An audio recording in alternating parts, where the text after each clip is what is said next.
Lil Wayne, the Carter 5. I've never really bothered listening to more than like 3 Lil Wayne songs in my lifetime, mainly because of like peer pressure and also because, well, just look at the memes about the guy and look at the many jokes. On top of that, he never really appealed to me in the first place, and I won't act like I'm a fan of his now because this album dropped. Now that being said, to me this album is interesting enough on its own because of its background. It has been delayed and delayed and delayed ever since the initial release of like, I don't know, May 5th of 2014 is what my notes say. So like almost 5 years in the making, and this album finally releases, and there's been a lot of hype behind this album in the past few weeks. I mean, on the 21st, which was coincidentally a day that a lot of albums on my radar were releasing on that day and had been released, people were saying the Carter 5 was going to release on the 21st. And it didn't happen, and there was some backlash for it.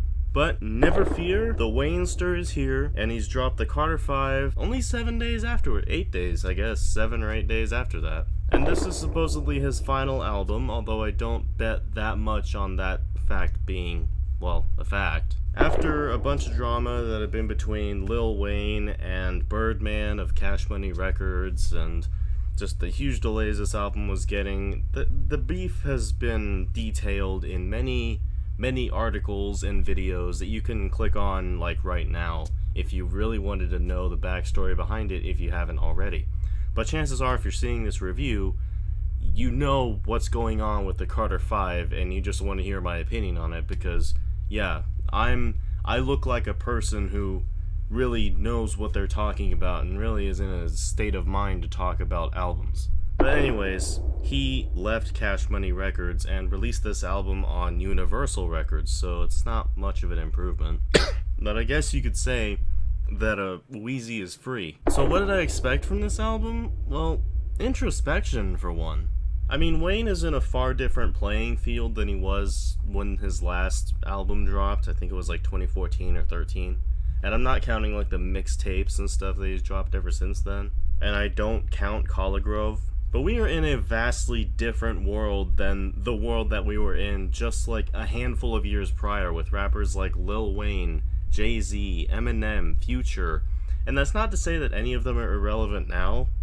But this new world is dominated by sing rappers of various qualities like Lil Skies, Lil Pump, Young Lean, Lil Xan, Cardi B, Joji, Rich Brian, Young Viewslayer. I can't have anything but relatively higher expectations for somebody like Lil Wayne to meet on his newest full-length album.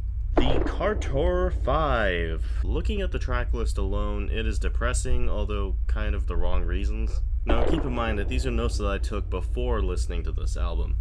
The first track looked like a track that would be as heartbreaking as Real Death was to A Crow Looked at Me, if I can compare those two. But we also get a Tentacion feature, which surely wasn't on the original intended release. There's no way in hell that Lil Wayne had worked with Tentacion before his death. At least not on this album, which had been delayed since 2014. I mean, I know that you can work on an album until then, but all sources indicated that the Carter 5 was finished, so I don't know. Maybe some updates happened in between then. Maybe this album would have been a disjointed mess. Travis Scott, I mean, okay. A song called Dark Side of the Moon, are you kidding me?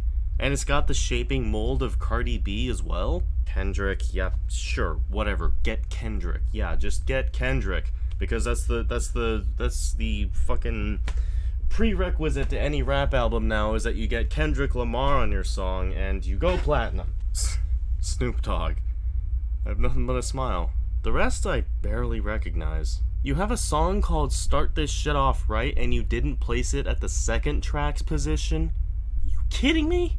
Whatever. Whatever. Third tracks, I'm just going on prejudgment here. I mean, who cares? It's the Carter 5. It's out at long last after so many years. How bad could it be?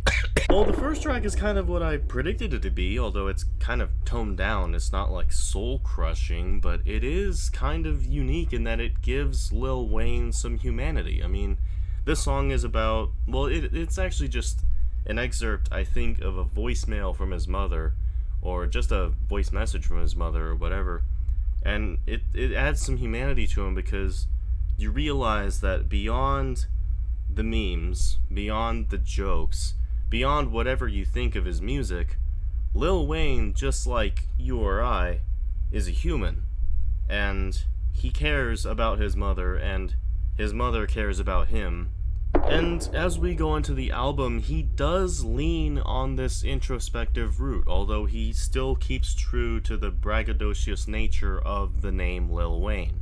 I probably should have worded that better. Like the second song, literally about being his influence on the rap game, which, yeah, it's a big influence, but he even samples Barack Obama at the end of the song. That's kind of smart, but it's so dated. And the song after that is produced by Swizz Beatz of all people. Just yes.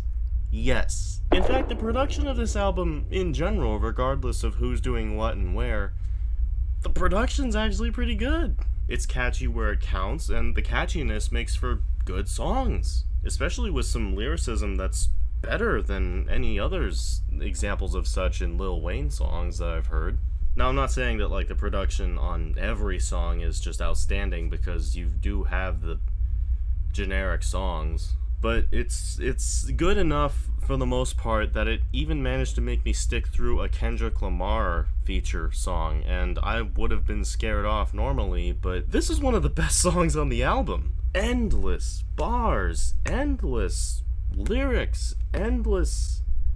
It just makes this one of the most impressive songs, even if Kendrick in the last half of it sounds like he's inhaling every word he speaks. But lyrically, because I haven't talked about lyrics enough, it's exactly what I expected, but I normally shouldn't expect introspective topics and interesting topics at that from Lil Wayne. Open Letter, for example, is dark and deep, and for someone who hasn't heard much more than just a few Lil Wayne songs and a bunch of jokes about his voice, this adds even more humanity to the guy.